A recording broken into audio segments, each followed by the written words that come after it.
The holidays are coming up fast, and it's time to think about gifts for the people we love and also for ourselves, maybe.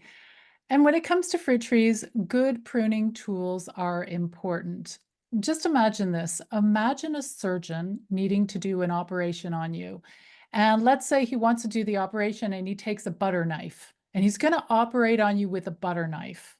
So I don't think things would work out that well if he did that. And it's the same thing with trees. When you are pruning a fruit tree, you really need a sharp, clean tool and a high quality tool to make really clean cuts that are going to heal up quickly. So, good tools can also protect our bodies because if you're doing a lot of pruning with a hand pruner, you can have all sorts of issues like repetitive strain injury and stuff like that. So, with a good tool, you might be able to protect your body as well. In any case, I thought this was a great topic for a show, and I invited one of my favorite pruning experts on the show today. It's Ron Perry, and he is a professor emeritus at the Department of Horticulture, Michigan State University. Ron is also the author of a book called Espalier Fruit Plantings for Northern Gardens, Creating Fruit Trees as Art. And Ron was featured in a previous episode that you may want to go and listen back to. It's episode 80, Espalier Fruit Trees for Small Gardens. And if you want a reminder as to why we prune fruit trees and how fruit tree pruning is different than pruning native or ornamental trees, you can go back to episodes 96 and 94 of this podcast where we talk about those things. Welcome to the show today, Ron. Hey, it's great to be with you, Susan. So let's start off with why pruning tools are important. Why is it important to choose the right tools? We have we have many different types of tools. There are an awful lot of tools out there that are more electric and hydraulic driven. Most of our commercial orchardists purchase these days. It's very uncommon to see somebody go out into an orchard that has several thousand trees and use some of our old standard loppers and whatnot. But for the home gardener and for somebody who's just new at managing the canopies of trees, um, the standard loppers, secateurs, which is another term for hand pruners, and hand saws, all work very, very nicely. A lot of these electric tools are battery operated. You've got a Yep. backpack or something, or some of them just have a little battery in the hand pruner itself. And even if you just have 10 trees to prune, I suppose that would be helpful for your body anyway. Well, that and maybe you have arthritis like I have, and you can even just a few trees will really bother you. So using some even a reciprocal saw with a pruning blade will save you an awful lot of pain, and not have to take some Tylenol or something to suppress the pain. So there are pieces of equipment you can purchase even if you have just a few trees to do, but you're concerned about being limited physically, the tools are out there. They're available. How is it different than pruning native or ornamental trees? Like with native trees, usually you're just pruning off the dead wood. But, am I correct in saying with fruit trees, you're going to be pruning off perfectly healthy branches, correct? Yes, and also you might be correcting a situation where you have a broken branch or maybe a diseased branch and you want to remove that branch before it affects the rest of the tree. And then maybe structure. You may prune just strictly so that you can maintain a specific system or design or structure that you want in the tree. And so pruning can be quite important. I think one of the things that you'll see with the commercial growers today is they've gone to high density, dwarfing rootstocks so that they don't have to do much pruning, that they can reduce the amount that they have to do in labor in pruning. Just remember that pruning is really a corrective action. And that if you can do your training during the summer, you can avoid an awful lot of the pruning because anytime you make a pruning cut, you're removing carbohydrates and resources from the canopy of the tree, reaching into the wood or transitioning into the root system. So pruning actually can be kind of deleterious to a tree. And so there has to be a purpose as to why you're going to prune. Gotcha. Okay, so just a quick summary here. If you are growing high density trees, and those are trees grown up against, they're dwarfing trees, they're packed in together and they're grown almost like grapevines, right? Hmm. Very close together. That's Yes, when you're going to train the branches. But if you have a freestanding tree, you do need to prune it. You need to prune it in order to improve health, to have good air circulation, to stop diseases from spreading in the canopy, and to improve the fruit quality. And I think that's really what right, people want. They want good quality fruit. They don't want a messy tree with a bunch of branches and little pieces of fruit that just don't taste good. So right. that's why we have to do what we have to do, even though And I it's think also you fun. mentioned it earlier, and that is that comparison between that native tree or the ornamental shade tree to a fruit tree. And that is that we're concerned about fruit production, which is not only for this year, but the next year. And Yeah. that we're really concerned about light penetration into the canopy so that we can enhance fruit production and flowering. You don't have to worry about that with ornamentals. All you worry or should be concerned about is um, taking away broken, diseased branches, or maybe you've got a structure you have in mind, or you're trying to keep that canopy really small for ornamental purposes and for the visual effect. We don't do that with fruit trees. We're not as concerned about visual effect as we are about light penetration into and throughout the canopy. Absolutely. Okay, we got a whole bunch of questions. Let's have a look. Catherine writes, hello, Susan. Good choice for a show today due to the holidays coming up. Ah, how do we sterilize our tools?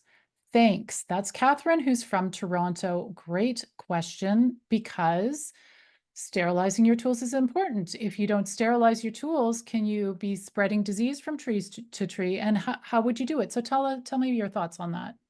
Well, there's really almost only one source you have for sterilizing and dipping shears or loppers into a liquid.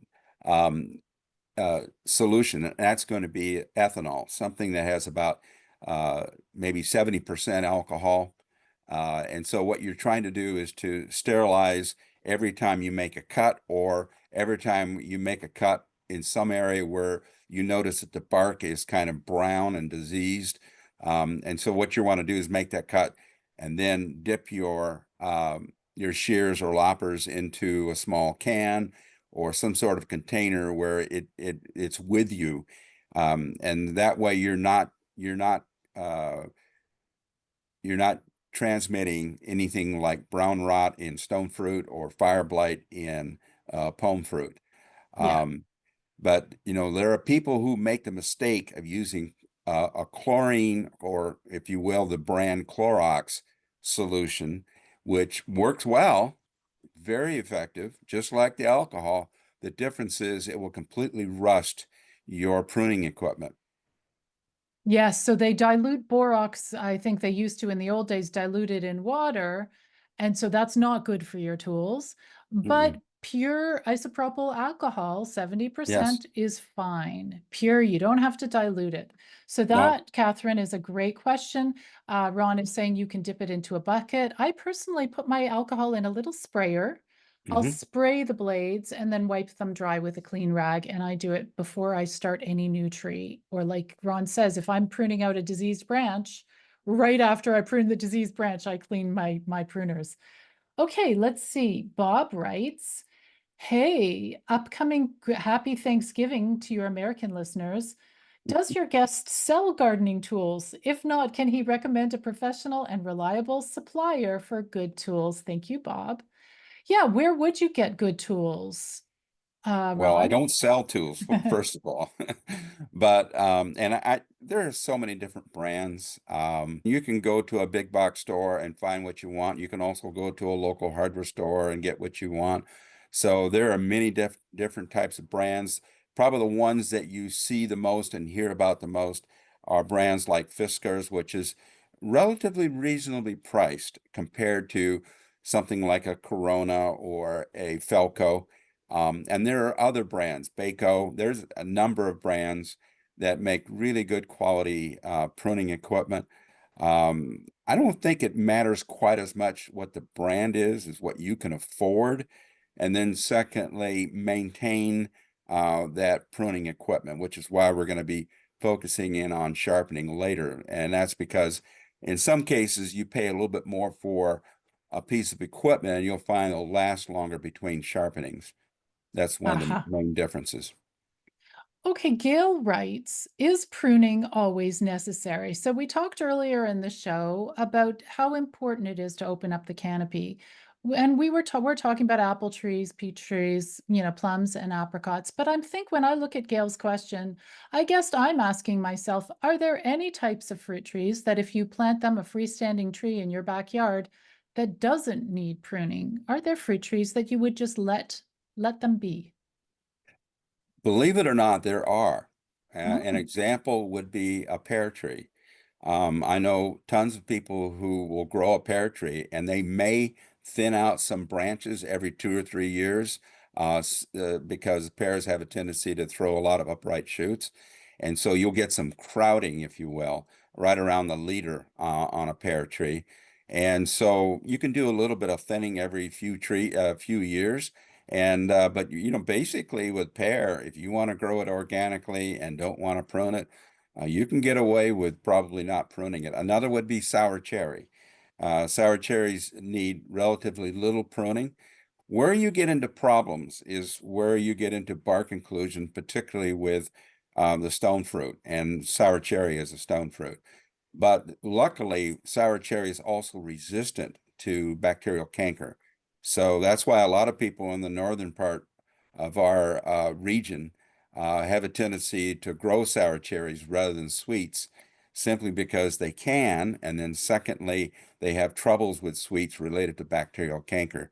Bark inclusion is a term used for where you have a very narrow angle crotch attachment from the branch to the leader or the trunk, and you end up having a lot of problems with mechanization where the mechanics of the cambial is squeezed out on the upside of that crotch, and over time it becomes very, very weak.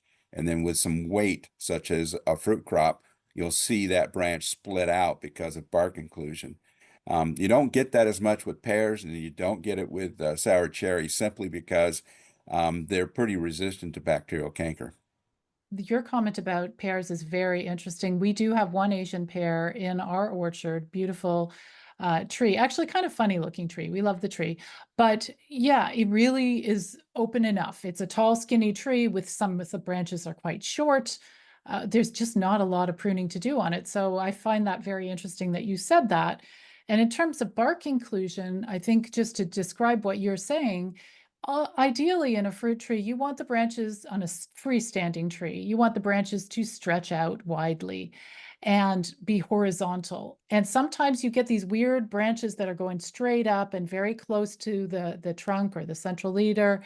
And that's when you get this tight little angle, and that's where it can have problems. So that causes something called bark inclusion. So let's see who's next. Walt writes, hey to you. Hi from Orlando, Florida. Best time to prune trees, fruit trees. Yeah, so here's where the amateur gardener, home backyard gardener is different from the commercial grower. So a commercial grower may have thousands of trees and they may only have one or two people that do all the pruning.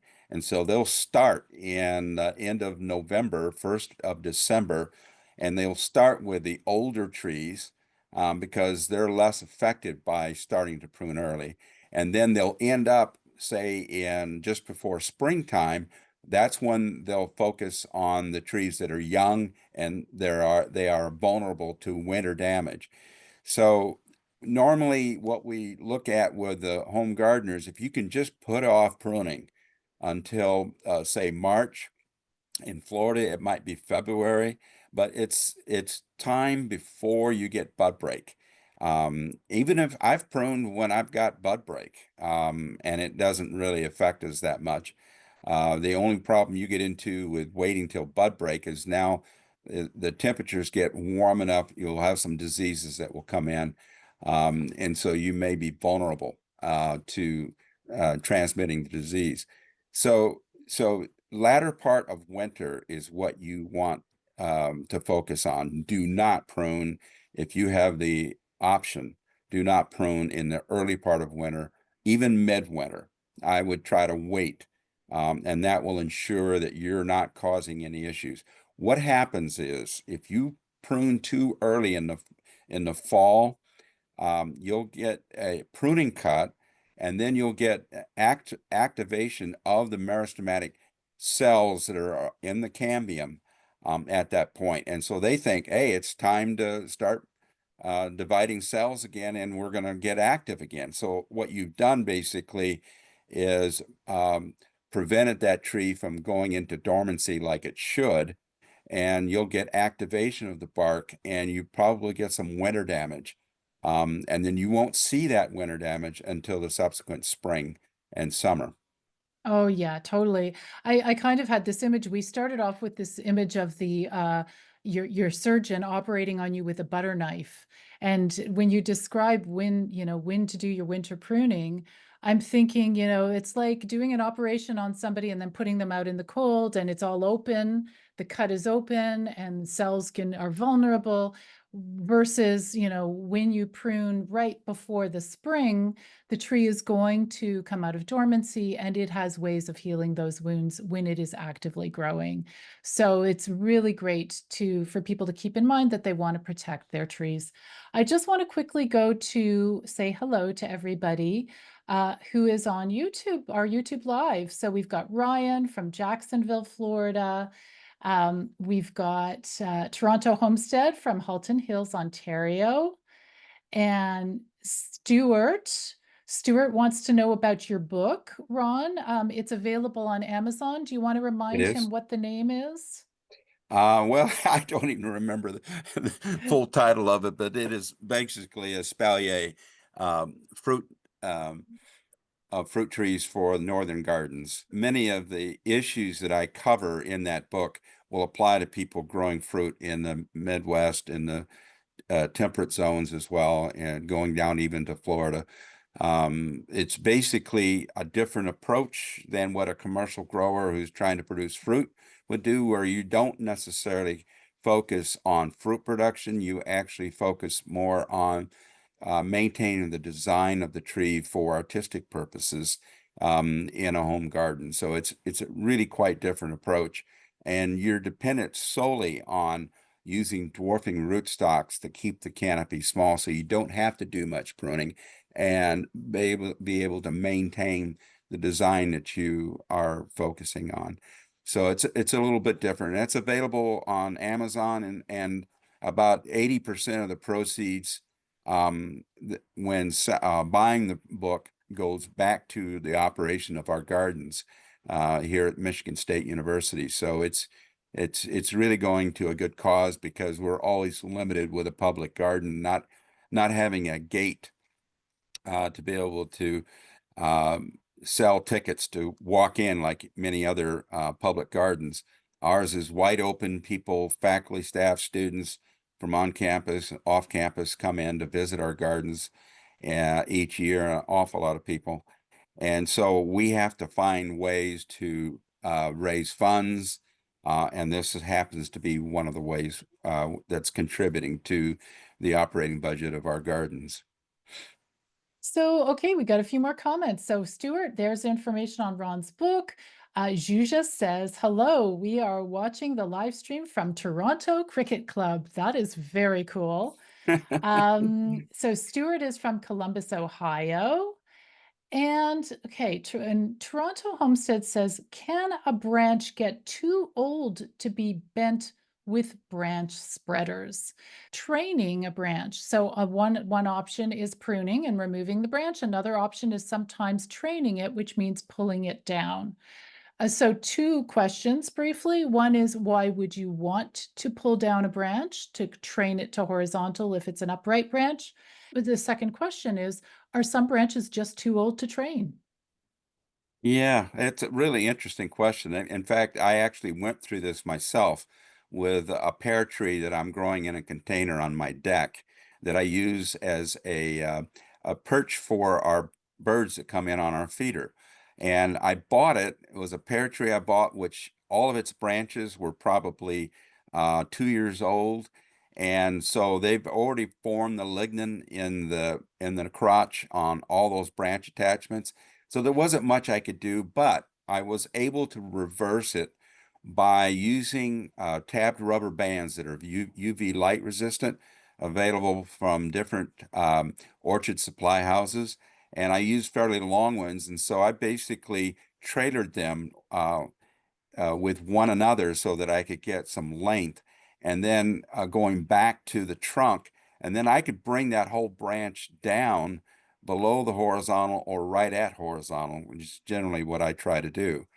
And you do two things when you do that. One is you're going to change the trajectory of the branch so that it fruits more earlier in the life of that branch. Um, and then just the gravity of the fruit later on as the branch gets older will keep that branch in that case. The other is that um, we're what we're trying to do is I'm bringing that branch down, and yes, it is possible that it will split out and break. Um, believe it or not, Older branches in particular, because younger yeah, ones are very soft and yeah, pliable, and they that's right, would work well whether you're using an elastic kind of thing or not. But an that's right, old branch, yeah, if you pull too hard, you're going to break it. yeah. And then let's think about this for a second, and that is, so what? So you break it. I've actually worked with growers on breaking branches. And then what you're doing is you're basically devigorating that branch when you break it, and then it will heal on its own. So if you break it, don't get rid of it, don't prune it off, leave it there, particularly on pome fruit. This is not something you can live with peaches and other stone fruit because that's exactly where bacterial canker will come in, is right in that abrasion, if you will, of any kind, or in this case, a break. But you can get away with it with apples and pears. Yeah, that's a Interesting. really interesting question. The other thing is variety. So, for example, the variety Gala in apples, all the branches are extremely brittle. And if you go to Jonagold, they are not. In fact, you can bring a Jonagold down pretty easily, even on 3-year-old wood, and it'll train without too much trouble. So there is a variety issue on that, and it has a lot to do with the xylem wood that's in that branch and the genetics behind it.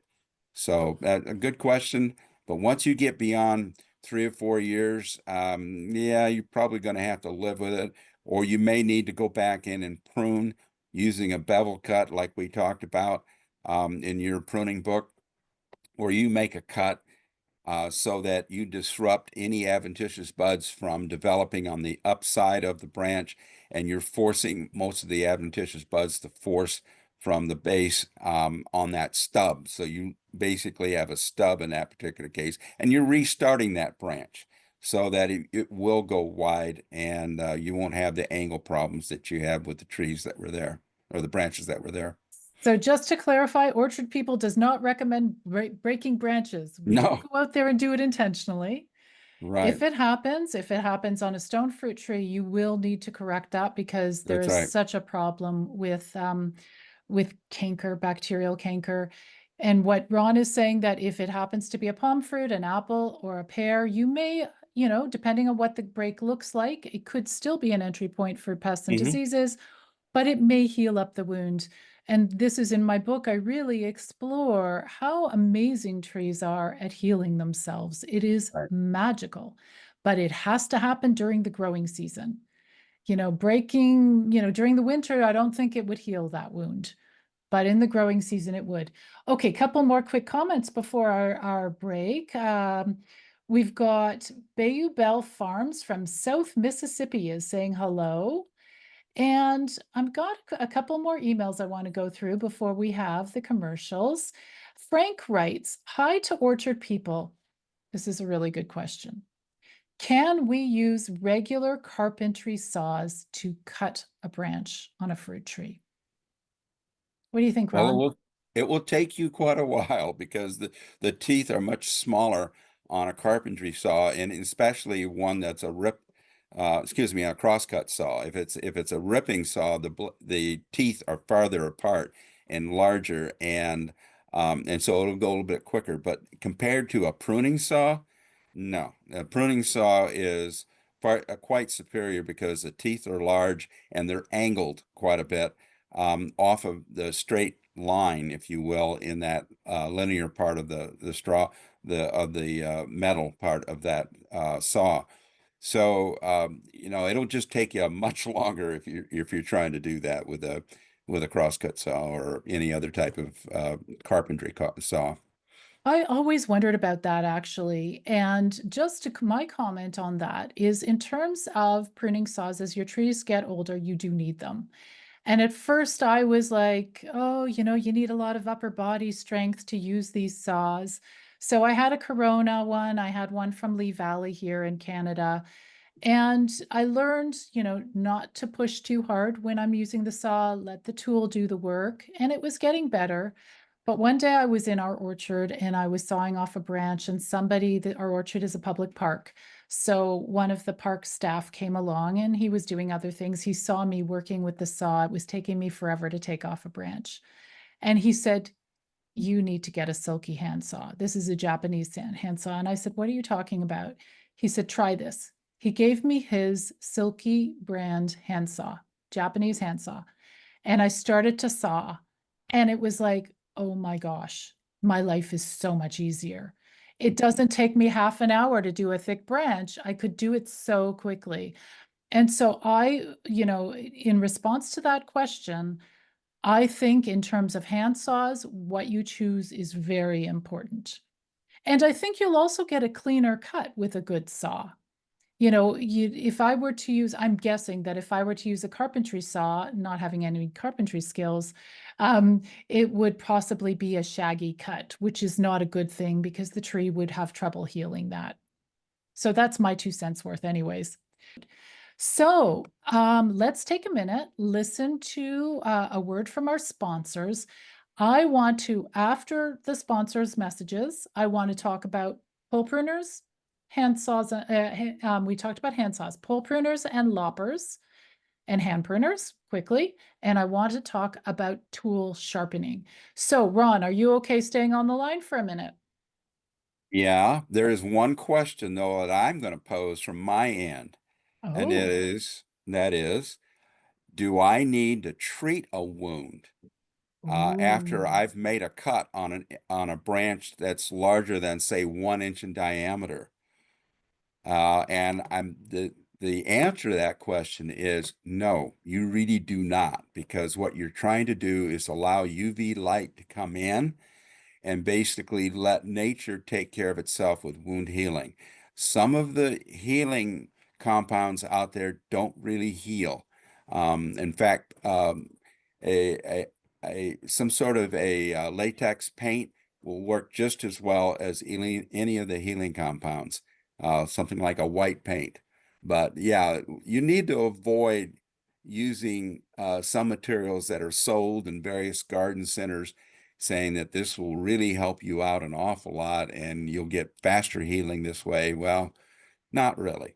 Not really. I'm so glad you brought that up. I'm surprised we didn't have a question about that because I have had questions in the past about that. What I find is magical is if you do the correct pruning cut when you're removing the branches, and there is such a thing, guys, as a correct pruning cut, and you're leaving the little, it's called a collar. It looks like a little turtleneck around the base of the branch. You don't want to remove that. You want to cut just past it. And the reason is trees have this magical way of healing themselves, but if you take away that collar, they can't produce the cells to cover the wound. Amazingly, within hours or days of making a pruning cut, that wound will heal. The tree does the work. It produces cells that cover and protect. If you're painting it with some stuff you bought at the garden center, it's stopping the tree from doing what it needs to do. I am so glad you brought that up, Ron. Thank you for that, in Poizner. In the show today, we've been talking about the best fruit tree pruning tools.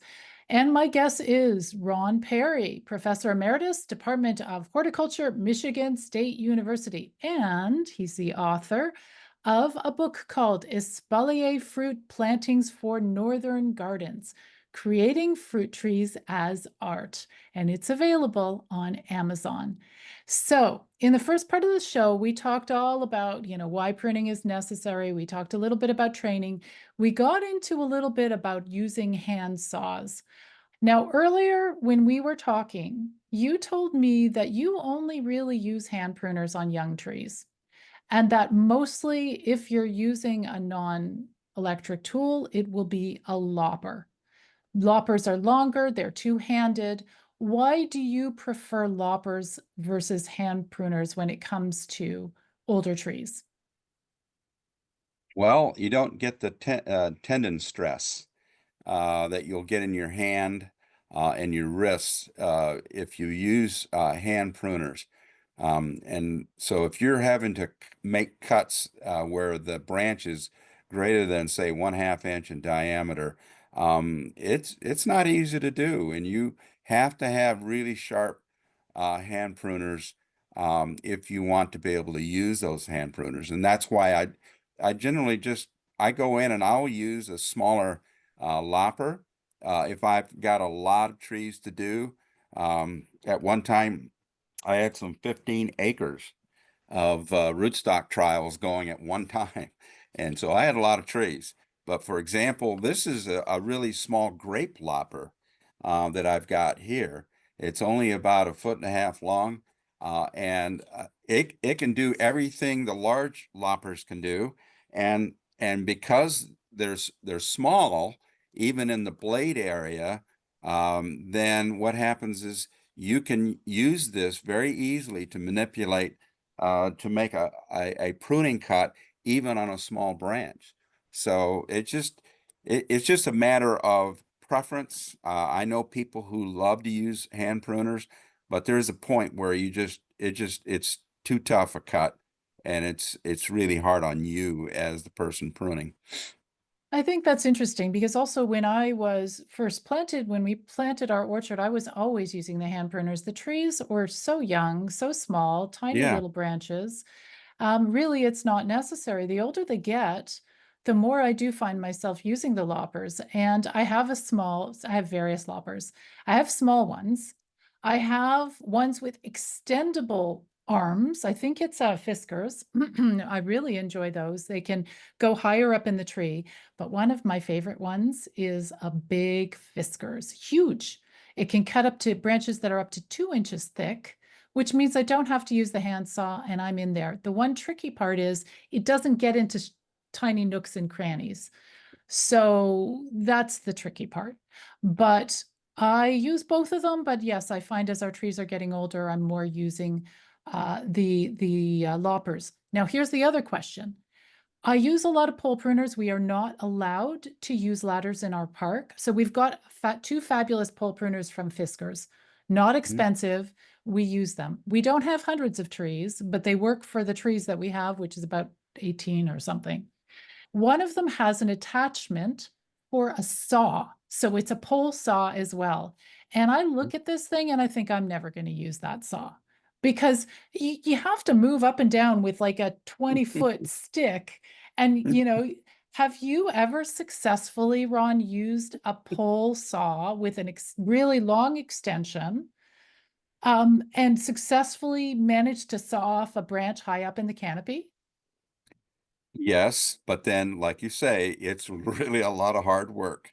And as I was telling you in a conversation we had recently, my father had a walnut orchard, and he had a 20-foot long wooden handled pole pruner, and he would put the base on the ground, and then he would basically manipulate the head where he wanted, and he could use it to cut with the saw blade on it. And that's what he would do, because you don't want to make too many cuts, like even with the lopper um, part of it, because it just takes too long. You're much better off making thinning cuts on larger branches, and you can do that with the saw. So what you do with the saw blade is you're going to use it to bring a canopy down in height, for example. And so you might be making a thinning cut that it's down in height so that you can basically get that canopy back down to where it's manageable rather than working with a branch that is 30 feet in the air. Your dad must have been like Superman. Like he must have had a very strong, because you told me he was not even a super tall man or anything, No, right? no, But he's here my he height. is. But he was Yeah, very strong. Even up until he was 80 years old, he'd be out there with the pole pruner. But he amazing. wouldn't use the lopper part of that. It was just strictly a saw blade, basically, that he was using. Wow. Yeah. Okay. So quick hellos. Cliff, my husband, is on YouTube and he says, "Hi, Ron." Hi, Cliff. And we've got Javier is on the line. He's on YouTube as well, saying hello, enjoying the show. PK writes, "I like the look of electronic loppers." Oh, and Roslyn is hi there from South Africa. Hey, Roslyn, thanks for joining us. PK talks about electronic loppers. I Mhm. know that there are electronic hand pruners. Is there such a thing? Yes, there Oh, are, and you can get those. They have a pole on them, an extension, very useful. Some of them you can also get with has a little chainsaw on the end of it, and they're operated by either a motor or usually an electric battery that can be charged.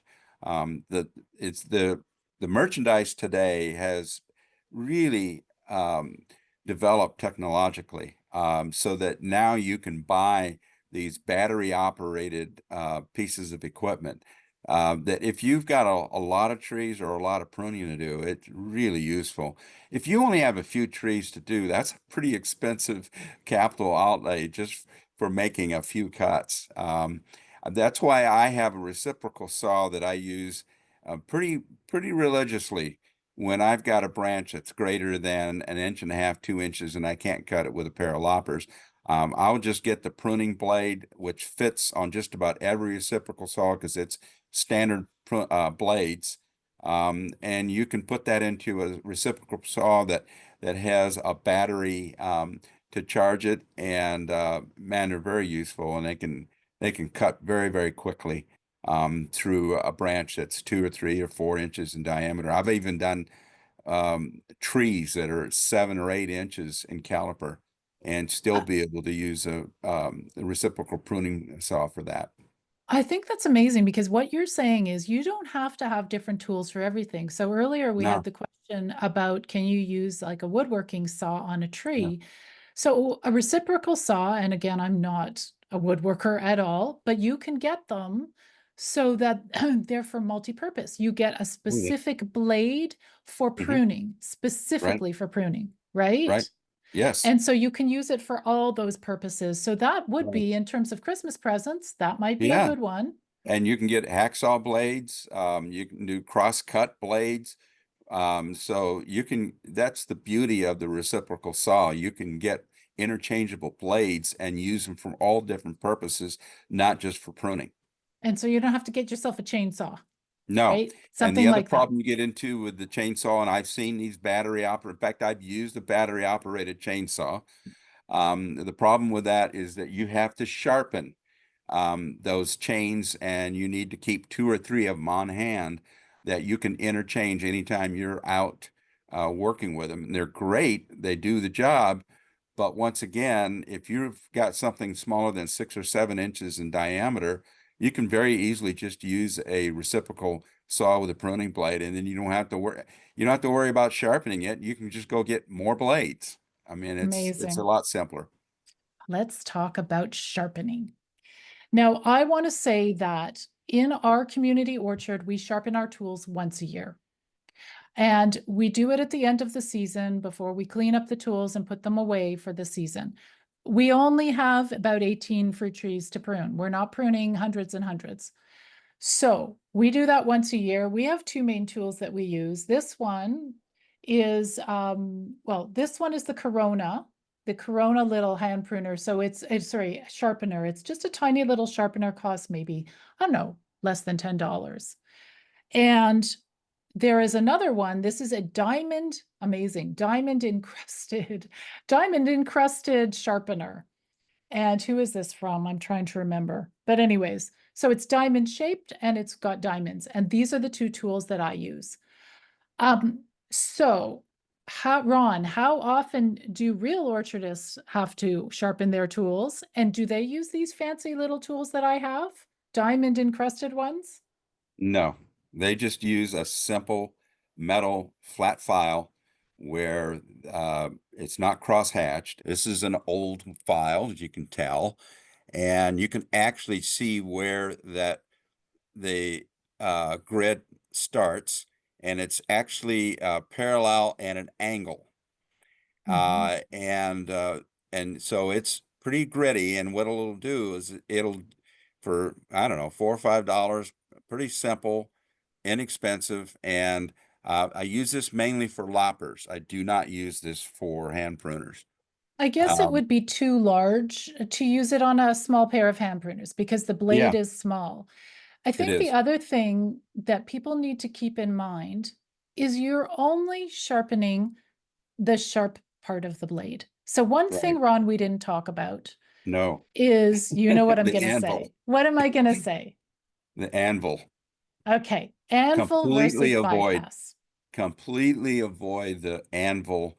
Loppers, pruners, hand shears, they're out there, and all they do is crush cell tissue, and they're just disruptive to and damage an awful lot of the tissue you're cutting rather than a good sharp cut. The sharp cuts you get through using bypass blades and pruners, and you're right, you only have one blade you have to be concerned about, and you develop that edge properly. So in developing that edge, realize that when you purchase that lopper, it'll come with what's called the commercial edge. And that edge is narrow and sharp in angle.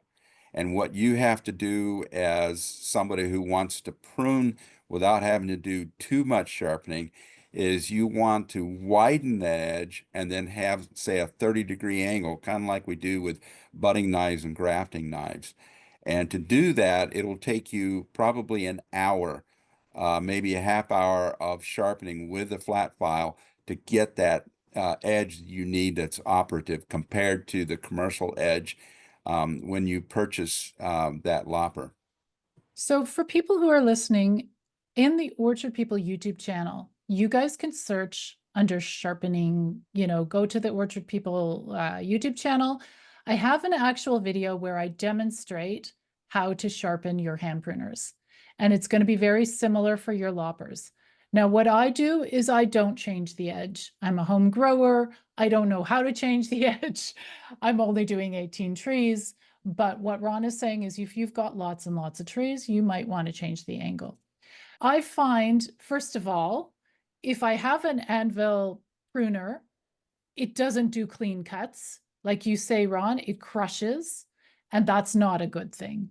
We want cuts that are smooth and clean and that the tree can heal. We don't want shaggy, horrible cuts. And the second thing, of course, is we need to keep our tools sharp. So just one thing that we have fun doing when we have our sharpening day, before we sharpen our tools, we take some branches and we start cutting them to see how sharp, how good are the cuts. Just cutting in the middle of the branch. And then after sharpening, we do the same cuts and you can see how clean and clear and wonderful they are.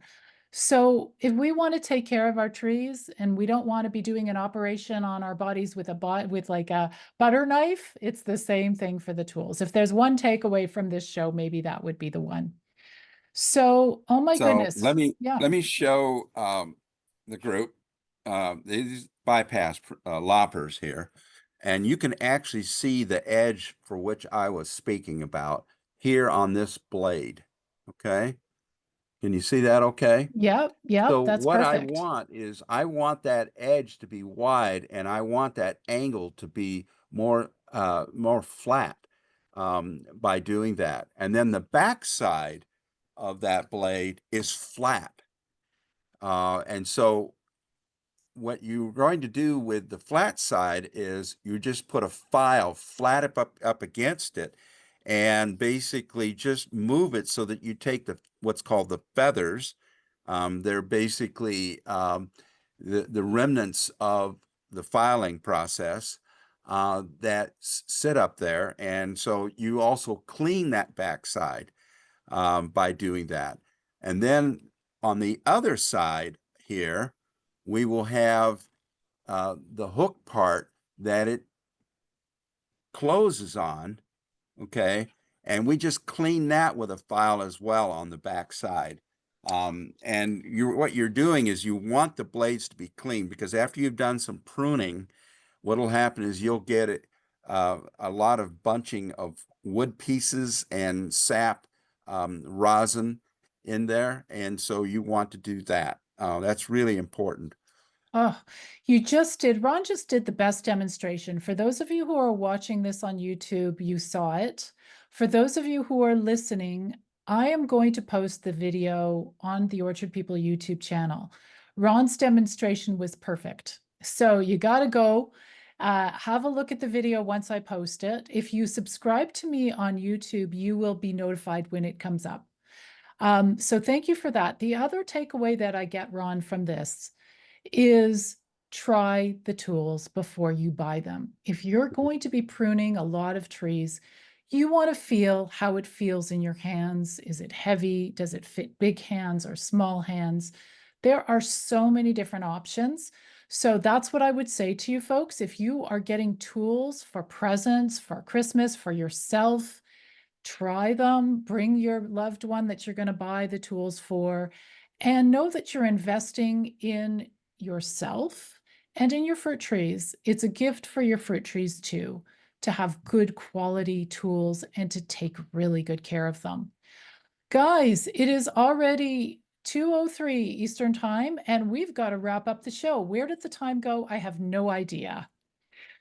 So, Ron, thank you so much for coming on the show today. I really always love having you. So, I hope you had fun. Yeah, it was fun. You always Yep. have fun. Okay. Yeah, of course I did. And for the listeners, if you want to know more about today's topic, if you want to learn anything else that you want to know about fruit tree care, here's what to do. One, head over to the Orchard People YouTube channel. Click on subscribe. You'll get all my new videos. Two, go to Apple Podcasts or your local podcatcher. Search for Orchard People. That's the name of the show now. And you'll find the podcast and you can subscribe as well. So you'll get up-to-date notification when the new episodes come out. Finally, go to orchardpeople.com/sign-up. And I will email you once a month to tell you when the show is on, what is the topic. I'll send you all sorts of great notices. So finally, I am, again, so excited that I'm on Instagram. If any of you guys are cool and on Instagram, apparently all the cool people are on Instagram. I didn't know that. I would have gone on Instagram a long time ago if I had known that. I'm just kidding. I'm not very cool anyways, but I'm on Instagram now. It's at orchardpeople.com. Hope to see you guys on Instagram. And Rosalind, thank you so much for the thank you on YouTube. Thanks to all of you guys for tuning in.